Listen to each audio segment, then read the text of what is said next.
Hello, YouTube. It's your boy Nathan coming to you to do another recap video. Today we are talking 90 Day Fiancé Season 12, Episode 5. Something old, something new. So yeah, we're just gonna get in and into it. This may not be a long video. Try not to be a long video at least. We can get in and get on out of here. Let's see, where do I want to begin? The first couple I want to talk is Katie and Joshua. So Katie and Josh, as we know, a few weeks ago, Katie signed that lease to that apartment and everything. And they're stating when Joshua arrived to America from the UK, the apartment wasn't ready and stuff, and she signed the lease without really seeing it. This episode, she revealed that she kind of scammed through a virtual tour when she found it online and stuff. Said like everybody said they were both kind of like a little bit on edge before going to see the apartment and stuff and everything. As they were leaving their hotel that they were staying at, they packed up all of their things and stuff and everything. And, Katie has OCD and stuff, so she was just making sure she got everything, this, and that. On the car ride over to the apartment, we remember when the last times we saw them, they were at that party with her friends, and she called one of her friends because she got so drunk and asked her, did she make out with anybody? And her friend told her no, but she wanted to make out with so many people, and she kind of forgot that Joshua was there and everything. Joshua has like really good patience with this girl because I wouldn't be able to handle somebody like Katie. I just couldn't be able to do it. Like, this whole obsession with the making out thing is just really weird to me and stuff and everything. And he has a lot of patience. I appreciate him not being a jealous person, but he has a lot of patience, I should say. But he still has his doubts and everything, and he still don't like really trust her and thinks she's taking advantage of him, and which I agree. I feel like she is. But anyway, so they get to the apartment. They're closing their eyes. They're like holding their breath to see if it's not a dump or anything, and they walk into the apartment, and it is nice. It is very nice. It looked like it was freshly renovated, like freshly white paint, gray stuff, nice new appliances and everything. And Joshua was like, "Wow, I'm really surprised by this." And Katie was like, "Well, you need to give me a little bit better credit than what you do," and everything. So, so they pack up. So since Joshua was so tired from that jet lag from coming in already from the UK, Katie decided to hire movers to get a lot of her stuff out of the storage because she said her storage unit is a mess. She's had it for like 3 years basically, and so one thing that kind of stuck out to me is like when they got their got her mattress, and she has like a twin size mattress and stuff and everything. And she tried to explain Joshua tried to explain like how like the names of the styles of the mattresses and beds that they have in the UK compared to hair. For some reason, I don't know why, but Katie's mattress was so dirty and disgusting, hairy, a lot of stains on it. I don't know I don't know if it's just been dirty from being in storage for so long, or was she just doing some crazy stuff on it, but I seen it. That looked disgusting and everything. I'm surprised they even slept on it. They put the covers on it and slept on it. That mattress was disgusting and everything. So, but regardless, they did some temporary stuff. They put the beddings on there. They're gonna try to share a twin size bed for the night and everything. And I wouldn't be able to do that either. How can two grown adults sleep on the twin size bed and still be comfortable? I toss and turn. I toss and turn way too much. Like I wouldn't be able to get no sleep sleeping with somebody on a twin size bed. It's just no. So before they went to sleep, there was like some kind of beeping sound, like I guess like the garage door, kept on going off and on and everything. It was like beeping all through the night and stuff. So Okay, two people in a twin size bed and a beeping sound from the garage door all night. No, no, no.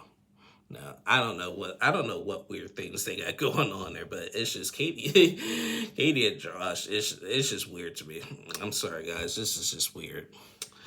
But yeah, that was Katie and Joshua. The next couple I want to talk is briefly Debbie and Mito. We only had them for one scene in this episode. So Debbie and Mito, remember what happened last week? Mito, when they were moving into that apartment, Mito wanted Debbie to take a photo of him driving a video of him driving the moving truck, and Debbie accidentally took a picture and he flipped. And so this episode, they decide to talk about it. They go to a coffee shop and have that conversation. And Mito said that he's not mad about that. He's mad because apparently Debbie threw the phone at his face. He says the face, but she says she threw it on his lap and everything. And so he didn't like that. So he says in Egypt, the women had to respect their man, this and that. Well, we all know that. But Debbie makes a valid point. She's like, you know what? I am not your paparazzi, because Mito is just clearly not here for the right reasons. And it's really rare for me to say that, because I can't stand when oh, you're just here for a green card and stuff and everything. But some people make it really obvious. And Mito is just one of those ones who's making it really obvious and stuff. And so Debbie said that I'm not your paparazzi. I want to be your wife and everything. Mito's saying, oh, I don't. Debbie did say something kind of controversial. She's like, I don't want to be your fan. And he was like, and Mito was just like, oh, you got to be my fan and everything. He's like, I can, but I want to be your wife first and stuff. Now, okay. And he was like, well, you should be happy that I have dreams and stuff. Yes, we are happy that you have dreams, but you can't be using somebody to fall in love with her just so you can follow your dreams and stuff. He has not once said that, oh, I love you, Debbie, so much. I'm going to be the best husband ever, this, and that, and everything, because he has it and everything. And then he just started getting really loud, really aggressive, just saying he said something about his ex treated him like that. He was like, if that happens, I will leave immediately, this, and that, and everything. And he just thought, and he kept on telling her, don't speak, don't talk. She was like, can I ask you a question? He's like, no. But then he changed his mind. He's like, yes. She was like, I want my ring. And he was like, soon. So I don't know, I thought I was gonna like Mito. I really thought I was gonna like Mito, but he's just not making it easy on me at all. He's really not. And so, yeah, I really don't know how this relationship is going to last, because it's just not, he's clearly not here for the right reasons. And I don't like what he's doing to Debbie and everything. Debbie deserves so much better than that. Now, they could all say, oh, in Egypt, it wasn't like this, and she was this, and that in Egypt. Yeah, it's like that. It's not like that because you're on vacation all the time. So yeah. So yeah, briefly, that was Debbie and Mito. I ain't want to spend, judging by the previews of next week, they're going to have a big explosive fight where she's going to kick him out of the car, and I'm going to be here for it. So, I'm here for it. So yeah, that was Debbie and Mito. Next couple I want to talk is Asia and Maxwell. So I promised you guys last week that I would get to the bottom of what she, as I said last week, I grew up Pentecostal, and I did talk to some of my Pentecostal church members and stuff and everything, and they agreed with what I've been saying. Yeah, you have to, when she likes to talk in tongues and everything, it has to be hit by the Holy Spirit. And it cannot be forced. She forced all of that, and then all the geese and all that, whatever. But I did promise you guys I would get to the bottom of that, and I stand corrected. Again, I grew up Pentecostal, and I knew all of this, but, I just wanted to get another perspective on the matter, because, I'm just one person. But yeah. But anyway, in this episode, and her mom are actually packing up to go to Nigeria so she can finally be with Maxwell and try to figure out what they're going to do. So she's packing. Last week, when we left off last week, she was talking about all that that skincare stuff and everything that he needs to change a lot of stuff physically and everything, this and that and everything, which I did not like at all and everything. We seen her with a family member, asking her like what happened with the visa, and she was like they said it was fraud. And she's like, you're really going over there and knowing that it's fraud. And Asia was just like, I do not need this negativity right now. Like, this is the last thing I need. I don't want any kind of negativity. So her and her mom go to the airport. They pack up, go to the airport, and they're on the plane. And then we finally get to fully meet Maxwell. Maxwell seemed okay from at first. He seemed okay. I think I'll like him better than I like Daniel from last season of B90. That's for sure. Maxwell mentioned that, Asia is like, basically a big boss. Like she keeps telling him, he basically had like a big list of what she says. Oh, you need to change your face. You need to do this. You need to do that. You need to work out more. You need to get skinnier and that, your face, this and that, whatever, and everything. And when he was like listing all that stuff, I'm just like, okay, this girl is so devoted to the Lord, and so, oh, God gave me this man and everything. But why don't you like the man for who he is, the way he is and stuff? Why you want to change him? So when Asia and her mom arrive to Nigeria, they have their little airport moment and everything. And like the first thing is just like, oh, so look at my face, I'm pretty. Yep, we have a good thing with the skincare going on and everything. We still got a little bit more to do. You're breaking out like right here. And I'm like, really? Really? Really? Like what is... I'm sorry, guys. I don't like that. I really do not like that. But I do like the fact that Maxwell got flowers for Asia and her mother and everything. And I thought that it was really sweet how he comforted the mother and make sure she was okay. They got her a little airport wheelchair and stuff and everything. And we'll see how this plays out. But man, Asia is a bit much. She's a bit much, and I'm gonna feel bad for this Maxwell guy. But from the first impressions right now, I do like him better than Daniel. So we'll see how that all plays out, basically. So yeah, that was Asia and Maxwell. The next couple I want to talk is Redneck Mallory and Raj.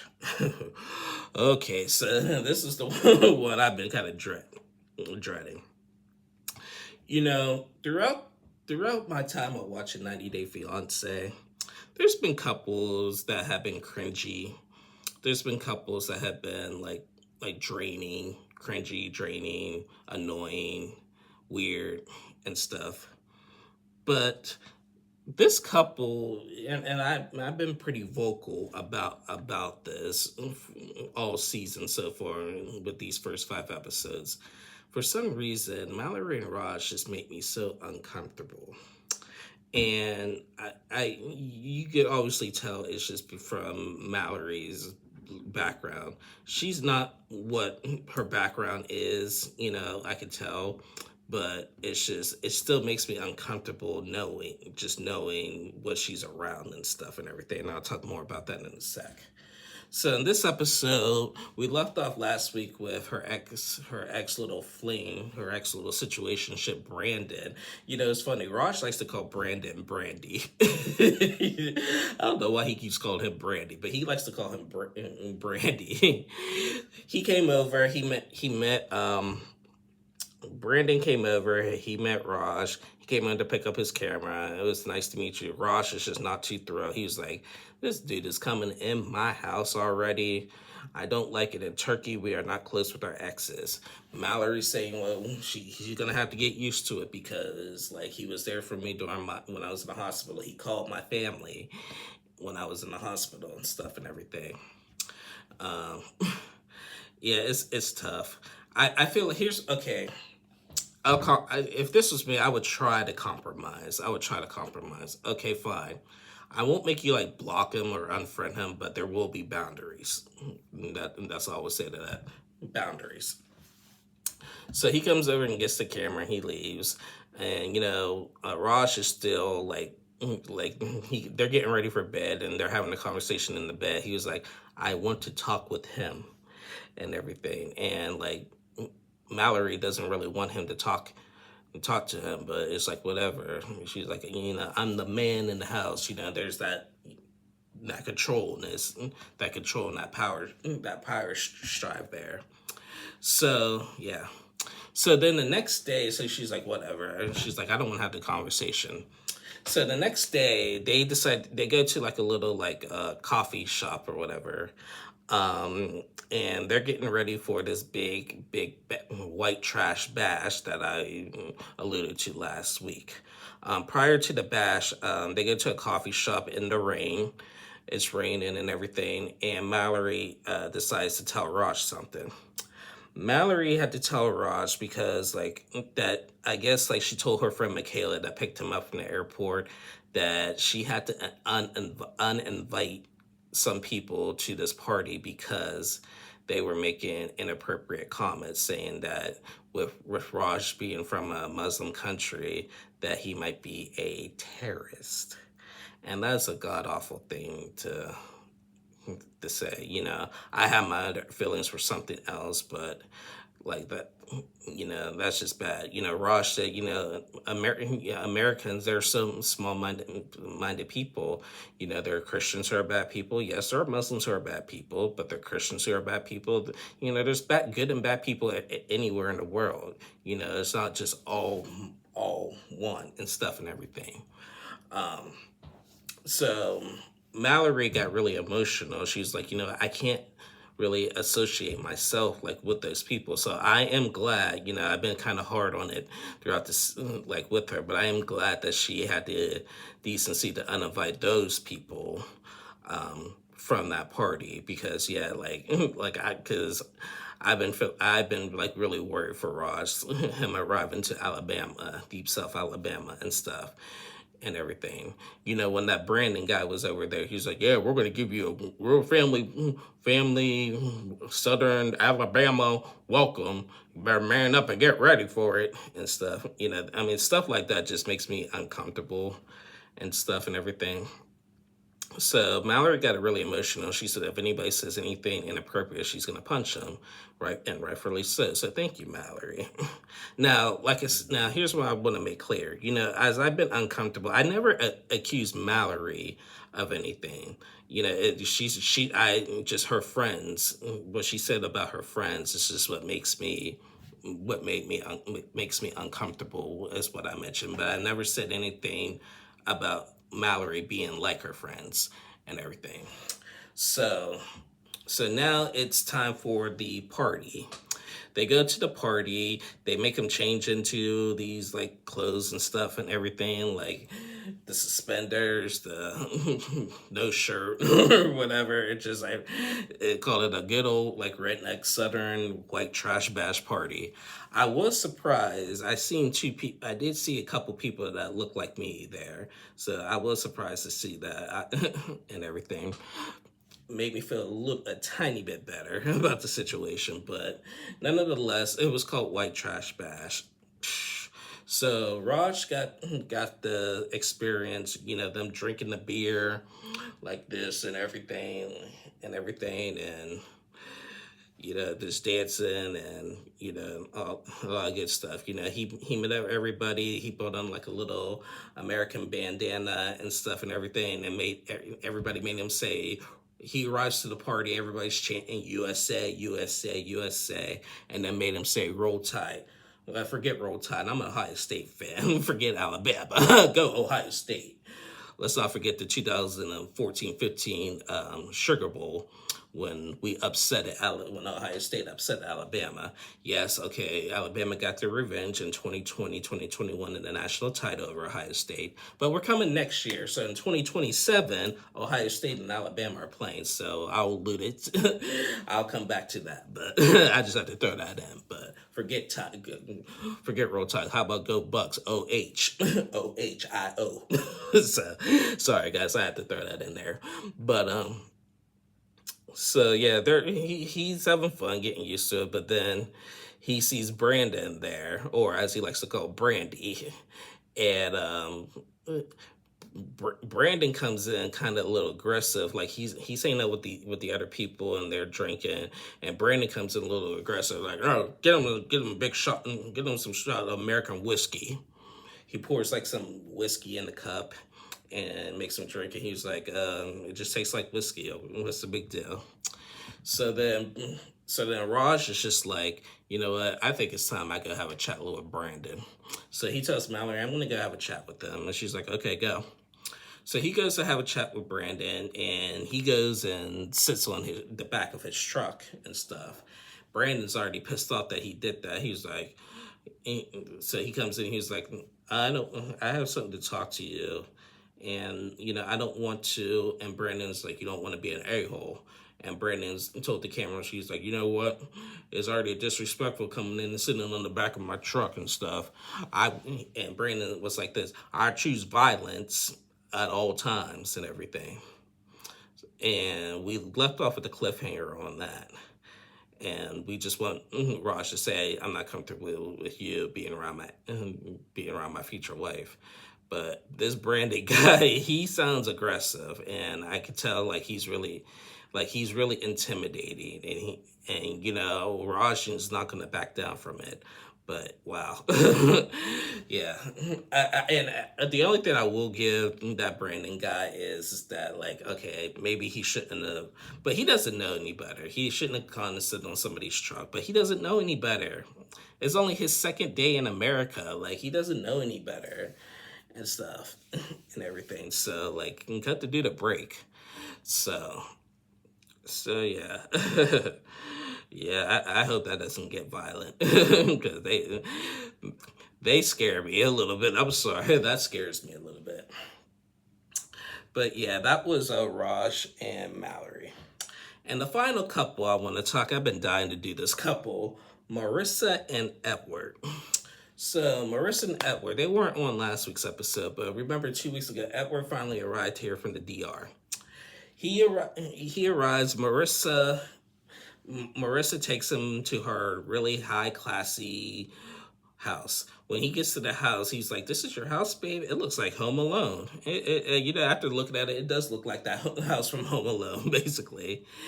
And Edward goes in, Marissa tells him, take off your shoes and stuff. He's like, wait, what? Take off your socks. Your feet have been all over the place from seeing the meetings from the DR to the airport to now. He's like, okay. Now he's not used to, like a lot of people, when you go into somebody's house, a lot of people have this rule these days, like, just take off your shoes. I don't have that rule in my house, but a lot of people do, and you just respect that. They don't want their floors dirty, and stuff. I do have that rule when it's like snowing outside. When as soon as if it's snowing, you're coming over, take off your shoes. But if it's not, I don't really care. I'll clean up later if there's a big mess. But that's the thing. Take off your shoes. So Marissa takes Edward a tour around the house. And he is just in awe. He's just like, he's never seen a house like this. He's coming from the Dominican Republic where there's not much and everything. He said he didn't even have an apartment there. And he said, this is like nice, actually a little too nice. This is like for rich people, basically. Marissa takes her upstairs. She has like 2 showers and stuff. She said one is personally for her, and the other one is his. She said that, like, just as she's like, she said she didn't even let her ex-husband use this particular bathroom and stuff, but she said she'll let him use it just this once, so you're special. And she also said that you can use my shower just this one time. And he was like, okay, but that's rude, but okay. so yeah, he gets to use the shower. They get ready for bed. Let's not forget what happened in the first episode where he talked about his circumcision with his male area. So after he gets out of the shower, they get ready for bed and stuff. He shows Marissa his you know what and everything. She said it looked good and stuff. No comment with that. And so they go to bed, and they were intimate. They did admit that they were intimate and stuff and everything. So the next day, they said they do have good sexual chemistry. So the next day, they wake up. Marissa makes him like a little protein shake or whatever for breakfast. He's like, well, I'm hungry, like I'm starving. So she goes into the freezer and gets out some hard-boiled eggs and stuff. And he wants to eat them warm, and she wants to eat them cold. And so she's like, I won't eat them warm. So she gives him a hard-boiled egg, and he wasn't really too thrilled about it, but he ate it. So then after they had their little mini breakfast or whatever, they go out for a little power walk and stuff and everything. Marissa's like big into fitness. He had a hard time keeping up and this and that and everything. But and then she had a conversation that, listen, let's not forget my sons are coming home today with my ex-husband Michael. You know, like how we gonna, like, she warned her, just please just don't be aggressive with Michael. He's gonna talk to you, this and that. He was like, I'll talk to him, but I was like, listen, I'm not here to like take you, like, I want to be a stepdad to your kids. Like, I'm not trying to steal the fodder of your kids and stuff. So he has like a good mindset with that. Like, he's not coming in being ignorant about it. So they get back to the house, and then the kids finally show up, and the kids and the ex-husband, because remember they went camping a few weeks ago when the ex-husband had the conversation with Marissa. So he comes in, he introduces himself to Edward. Michael, the ex-husband Michael, comes in and introduces himself to Edward and stuff and everything. And the first thing after he did, he was like, I thought you were like bigger and stuff like on camera or in pictures or whatever. And Edward's like, he really thought I was like bigger or smaller or whatever. That's real nice.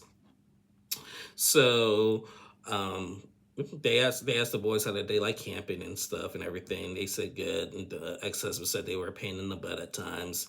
So Marissa told one of the kids hey, why don't you show Edward your skills? And he's like, okay. So they go outside, and I guess there's like a trampoline in the back, and one of the kids like started doing backflips on the trampoline. So Edward goes to the trampoline to try to match him and just couldn't do it. He was just like, nah, I'm too old for this. Marissa's like, okay, honey, come on out. Come on now. You're going to break it. Come on now. He's like, yep, I'm too old for this. So then, so they go back in, the kids go upstairs. The father tells them they have to do their homework and stuff and everything. And so Marissa goes and gets them situated. So then finally we get to have the man-to-man conversation with Michael and Edward. And Michael was just like, you know what? He flat out told Edward, he was just like, you know what? If you guys get into an argument and you start like knocking stuff off the table and stuff and everything, and my kids see that and they call me like that and say, Daddy, Edwards, this and that, and he did this is that, I'm not calling, I'm not knocking on the door, I'm banging the door in, and I'm going to hurt somebody. I will hurt somebody over my kids. And Edwards just like, whew, look, he wants to fight, I can fight. He don't know me, I don't know him, but he don't know me. And everything, like, he don't need to be all this intimidating. Like, he's like, I get how he feels, but still, like, chill. But then, then the conversation took a turn, an unexpected turn. He said that, Michael said, and he said this a few weeks ago, that, I didn't feel like I was the best husband. I didn't feel like I was good enough. Marissa's parents' family can be very judgmental. They can make you feel like you're like less than at times and everything, because like look what she has basically. And and Edward did think of that too and everything. And then Michael actually did give him some advice. He's like, but you know what, don't worry about what they think. You worry about Marissa and the kids and everything. Don't worry about what they think and stuff. And I think like Edward liked the fact, even though it came off intimidating at first, Edward did like the fact that Michael did give him some advice on how to deal with Marissa's judgmental family. Because yeah, I mean, I'm surprised. Like, I appreciate Marissa doing this and stuff and everything, but and here's the thing. What was also funny with Marissa is just that when she was showing him around the house, take off your shoes, the shower. Like he first felt like like he was in the army, like a drill sergeant, basically. And just and then like even the next day when they were making the bed, Marissa was like, you got to make the bed a certain type of way and stuff and everything. And then he jumped on it, he's like, oh, she's like, honey, you messed it up, we got to do it again, so you got to tighten up the sheets and like this and that and everything. Marissa says that she's been alone for the last 6 years, so I get it. It's something to get used to. It's adjustment for them. But yeah, this is a really different, like, big culture shock for at work. And I wonder how he's really going to handle this, because he coming from the DR and the hotel life to an executive from New York who has like a classy house and a classy neighborhood and stuff and everything. And he's younger. He's 32, she's 45. But hey, but they look good together. I will admit, they do look good together. So So yeah, that was an interesting conversation. I'm pulling for them. They looked really cute in this like opening episode, but judging by the previews, she's gonna get mad about him. Like since he is young and hanging out with the boys and stuff, like she's gonna get mad about him, like doing some childish stuff. So I mean, I get it. That's just a concept. I get it. I get it personally, but just don't demasculate him. Don't make him feel less than. Don't demasculate him. So yeah, but that was Marissa and Edward. And that was basically it. We did not see Shay and Annabelle in this episode, nor Thomas and Paula in this episode. But yeah, what an episode. Anyway, guys, that is the end of my review. Thank you guys so much for watching. To all of my new subscribers, thank you so much for joining this channel. Hope you guys enjoy my content. Yeah, I will be back on tomorrow and Tuesday to recap The Last Resort. Yeah, I'm kind of dreading that, but again, thank you guys so much. Please like and subscribe to my channel if you haven't already, and I'll see y'all again soon. Love you guys. Bye.